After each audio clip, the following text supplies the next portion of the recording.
کے ہاتھ لکھ کر انہوں نے یہ لکھ کر پوائنٹس لے کر آئے اور انہوں نے آگے مجھے دیے ہیں۔ عمران خان نے کہا کہ جو ایک قیدی کی سہولیات ہیں وہ بھی مجھے نہیں دی جا رہی، جو ان کا قانونی حق ہے وہ بھی نہیں دیا جا رہا۔ ان کو کتابیں دینی ہوتی ہیں، ہم 11 کتابیں دے کے گئے ہیں 8 دن پہلے، ان کو وہ بھی نہیں مہیا کی گئی۔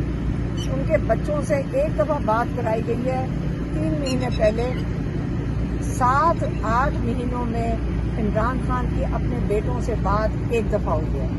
وہ جو چیز مانگتے ہیں ان کو نہیں دی جاتی۔ اور کیا ان کے جو جیل انتظامیہ کا کام ہے، جو کورٹ آرڈرز ہیں ان کا کام ہے کہ جو ان کے ڈاکٹرز ہیں ان سے ان کا چیک اپ کروایا جائے، وہ بھی نہیں کروایا جا رہا۔ تو آپ یہ دیکھ سکتے ہیں ان کے وکیل جب جانا چاہتے ہیں ایک کو اندر جانے دیتے ہیں، باقیوں کو باہر بٹھا دیتے ہیں۔ تو یہ مسلسل عمران خان کو آئسولیٹ کرنے کا طریقہ ہے۔ انہوں نے سوچا تھا بالکل مکمل آئسولیٹ، 2 مہینے عمران خان کو آئسولیشن میں رکھا۔ اب اسی سے آپ کو پتا چلتا ہے کہ جج صاحب کی قانون یہاں نہیں اب چل رہے پاکستان میں۔ جس کا دل کرتا ہے جج کا قانون مان لیتا ہے، جس کا دل کرتا ہے جج کا قانون رد کر دیتا ہے۔ تو یہ عمران خان کل بھی پچھلی دفعہ بھی کہا تھا، منگل والے دن آج انہوں نے دہرایا ہے۔ انہوں نے کہا کہ ایک جمہوریت 2 اصولوں پہ قائم ہے، ایک رول آف لا اور دوسرا اخلاقیات اور رول آف لا پہ، جو قانون کے اوپر جس پہ چل رہی ہے جمہوریت، اگر یہ دونوں چیزیں آپ لے لیں جو پاکستان میں اس وقت حالات ہیں، تو اس لیے بہت ضروری ہے کہ آپ یہ سمجھ لیں کہ پاکستان میں رول آف لا بھی دفن ہو گیا اور اخلاقیات کا آپ کو یہ مظاہرہ ملتا ہے کہ فارم 47 والے اس وقت سب سے بڑے عہدوں کے اوپر بیٹھے ہیں۔ اس وقت جو اخلاقیات ہیں ان کو شرم بھی نہیں آ رہی، اسے آپ کو اخلاقیات کا پتہ چلتا ہے کہ آپ چوری کر کے مینڈیٹ فارم 47 والے پوری اسمبلیوں کے اندر چڑھ کے بیٹھے ہوئے ہیں اور ان کو شرم بھی نہیں آ رہی۔ سب سے بڑے ڈاکو اوپر بیٹھے ہوئے ہیں، ان کو بھی شرم نہیں آ رہی۔ تو اس وقت آپ کہاں سے لائیں گے انصاف؟ آپ دیکھ سکتے ہیں الیکشن کمشنر، اس کا ٹینیور ختم ہو چکا ہے۔ الیکشن کمشنر ایک آئینی پوسٹ ہے۔ الیکشن کمشنر کو اس وقت دوسرا آئینی الیکشن کمشنر آ جانا چاہیے تھا، 4-5 مہینے ہو گئے، تو کیوں نہیں ہٹایا جا رہا؟ کیونکہ یہ اتنی غیر آئینی چیز ہے کہ جو ہمارا 26ویں ترمیم نے ایک آئینی بینچ بنایا تھا، کیا اس کو یہ نظر نہیں آ رہا کہ اتنی بڑی غیر آئینی چیز ہو رہی ہے کہ ایک غیر آئینی الیکشن کمشنر بیٹھا ہوا ہے؟ کیونکہ یہ الیکشن کمشنر کا جو تعیناتی ہوتی ہے وہ اپوزیشن لیڈر کے ساتھ مل کر ہوتی ہے۔ تو یہ کیونکہ اپوزیشن لیڈر کے ساتھ مل کر نہیں کرنا چاہتے، اس حکومت نے اپنا ساتھی الیکشن کمشنر کو چھوڑ ہی نہیں رہے۔ اگر یہ الیکشن کمشنر ایماندار آ جائے اور آئینی طور پہ انڈیپینڈنٹلی کام کرے تو کیا اس کا نتیجہ ہوگا؟ یہ جو سارے فارم 47 والے ہیں ان کی چھٹی ہو جائے گی، بلکہ ان کو جیل جانا چاہیے جن لوگوں نے مینڈیٹ چوری کر کے قبول کیا ہے، اور جو سارے فارم 45 والے ہیں وہ اسمبلی کے اندر ہوں گے۔ تو اس وقت پاکستان کی حالات آپ کے سامنے ہیں۔ عمران خان کو یہ پتہ ہے کہ یہ نظام چل نہیں سکتا۔ انہوں نے پچھلی دفعہ بھی کہا تھا اور دوبارہ دہرایا ہے کہ ایک کفر کا نظام چل سکتا ہے، حضرت علی کا قول ہے، لیکن ظلم کا نظام نہیں چلے گا۔ جو ڈر کے بیٹھے ہیں، چوری کیا ہوا مینڈیٹ کے ساتھ بیٹھے ہیں، وہ ڈرے ہوئے بیٹھے ہیں، وہ ظلم کر رہے ہیں۔ تو یہ پہلا ان کا پیغام تھا۔ اور دوسرا والا کیا تھا؟ ہاں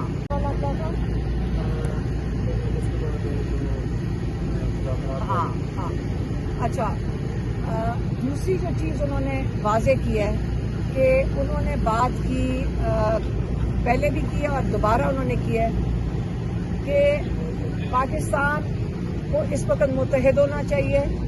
اس سے متحد ہونا چاہیے کیونکہ جو مودی ہے یہ آرام سے نہیں بیٹھے گا, آپ کے اندر مسئلہ ڈالے گا. اب بلوچستان میں جو مسائل ہو رہے ہیں, جو اب دہشت گردی بڑھنا شروع ہو گئی ہے, تو ہماری حکومت نے ہمیشہ بتایا ہے کہ اس میں ہندوستان اس میں حصے دار ہے. یہ جو وہاں پہ دہشت گردی ہوتی ہے ہندوستان ملوث ہے. تو اس کا مطلب ہے مودی ایکٹو ہو چکا ہے. انہوں نے کہا قوم کو متحد رہنا ہے, دہشت گردی بڑھنا شروع ہو گئی ہے, اس لیے قوم کو یہ مودی اٹیک کرے گا پاکستان کو, آپ نے متحد رہنا ہے اور آپ نے الرٹ رہنا ہے. یہ انہوں نے ایک پیغام بھیجا ہے. مذاکرات پھر سے انہوں نے دہرایا ہے کہ میں نے کہا ہے کہ میرا جو قوم ہے اس وقت جو مسائل ہیں, معیشت کے مسائل ہیں, دہشت گردی کے مسائل ہیں, اور سب سے بڑا تھریٹ مودی کا جو ہے ابھی ہمارے سر پہ ہے. ان تینوں چیزوں کی وجوہات کے لیے میں اسٹیبلشمنٹ کو کہتا ہوں کہ میں تیار ہوں بات کرنے کے لیے. انہوں نے یہ نہیں کہا میرے دروازے کھلے, انہوں نے کہا میں تیار ہوں بات کرنے کے لیے.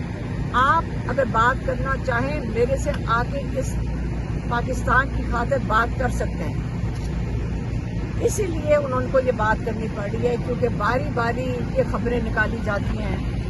اس کے آپ غور سے سن لیں, یہ باری باری خبریں نکالی جاتی ہیں کہ عمران خان کو کوئی ملنے گیا ہے.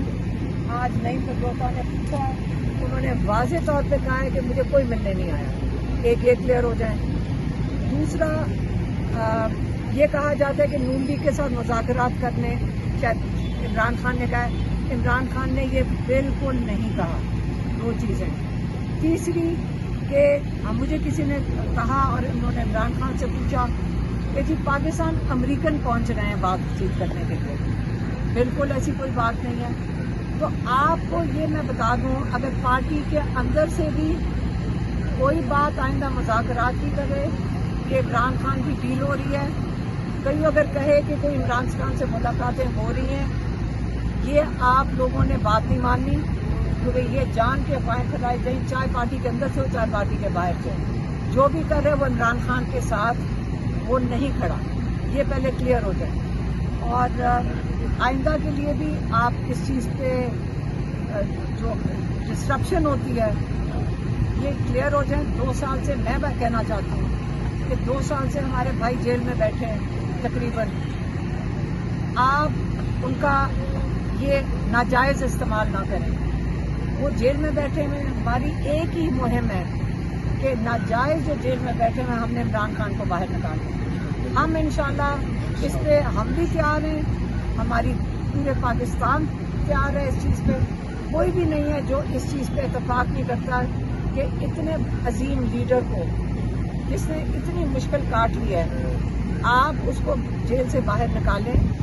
یہ دنیا کے آگے پاکستان کے لیے بڑی شرمندگی کا باعث ہے, ہمارے کورٹس کے لیے بڑی شرمندگی کا باعث ہے کہ عمران خان کو آپ نے نہ تو صرف جیل میں رکھا ہوا ہے, آپ اس کی ساری جو اس کے جو جیل کے جو ان کے رولز کے مطابق ان کو جن چیزوں کی اجازت, سہولتوں کی اجازت ہے وہ بھی عمران سے لے لی گئی ہیں. یہ ظلم سے عمران خان نہیں ٹوٹے گا, لیکن ہم یہ برداشت نہیں کریں گے. ہماری برداشت ختم ہو رہی ہے کہ آپ عمران خان کے ساتھ ناحق ظلم کیوں کر رہے ہیں. یہی میں نے آپ کو بتانا. ہاں ایک رہ گیا تھا پوائنٹ, نعیم نے مجھے یاد کرایا.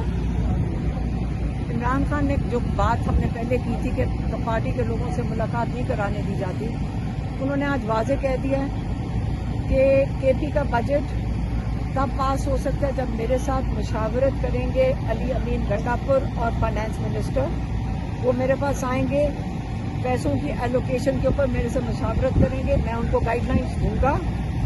اس کے جب تک یہ دونوں میرے پاس نہیں آ کے مشاورت کرتے اور میرے سے گائیڈ لائنس دیتے, کے پی کا بجٹ پاس نہیں کیا جائے گا. آپ یہ بتائیے گا, پولیگرافی ٹیم آج تیسرے دن سے یہاں پہ موجود ہے, وہ کیا اسٹار رننگ والے ہو چکے ہیں, آج بھی کیا دوبارہ